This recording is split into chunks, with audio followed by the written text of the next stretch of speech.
السلام علیکم، ڈاکٹر عفان ہے. یہ آپ میرے ہاتھ میں سکہ دیکھ رہے ہیں، 5 روپے کا سکہ ہے. اور یہ جو بچی بیٹھی تھی یہ تھا وہ سکہ اس کے ایکس رے میں. یہ جو آپ کو گول سی ڈبی نظر آ رہی ہے، تو ہم نے اس کو پہلے تو بے ہوش کر کے نکالنا تھا، لیکن پھر ہم نے اس کو بہت زیادہ کیئر کے ساتھ جو ہے اس کے سکے کو نکالا، جو کہ اس کے جو خوراک کی نالی ہے اس کے بیچ میں پھنسا ہوا تھا. یہ اس میں دیکھا بھی جا سکتا ہے.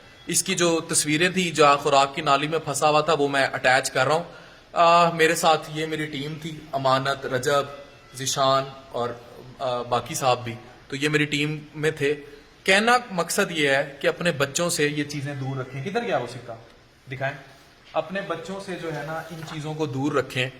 یہ جو ہیں یہ جان لیوا ہو سکتی ہیں. انہوں نے اس کے جو خوراک کی نالی ہے اس کو ایروڈ کیا ہوا تھا، بری طرح ایروڈ کیا ہوا تھا. اور یہ معصوم بچی، اگر یہ سکہ یہاں سانس کی نالی کے اوپر آ کے ایسے بیٹھ جاتا تو یہ امیڈیٹ ڈیتھ ہوتی ہے.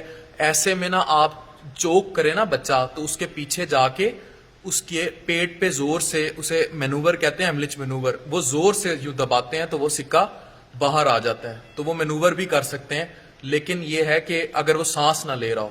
اگر خوراک کی نالی میں چلا جائے تو آپ یہ بھی مت نکال دیں کہ وہ پڑا رہے تو پخانے کے ذریعے نکل جائے گا. نہیں، اس بچی کا کبھی بھی نہ نکلتا، کیونکہ وہ خوراک کی نالی میں یوں ٹیڑھا کر کے بری طرح ایروڈ کر کے پھنسا ہوا تھا. یہ ان کی اجازت سے ویڈیو بنائی جا رہی ہے اور شیئر کی جا رہی ہے. اپنے بچوں کا خیال رکھیں please. Thank you very much. Doctor Affan کیسر سائننگ آف. شکریہ. تھینک یو سر، شکریہ. Thank you. ٹھیک ہو؟ ہاں اب ٹھیک ہے. اب نہیں کھائے گی آئندہ. سکہ تو نہیں کھاؤ گی؟ نہیں کھائے گی، اس نے مجھ سے وعدہ کیا یہ تھا. میں کھائیں گے نا؟ ہاں یہ سندھی میں بولتی ہے. ہاں بتاؤ بھی، آئندہ سکہ تو نہیں تو میں کھاؤ کھائیں گی؟ گا. آئندہ نہیں کھائے گی. Thank you very much. Signing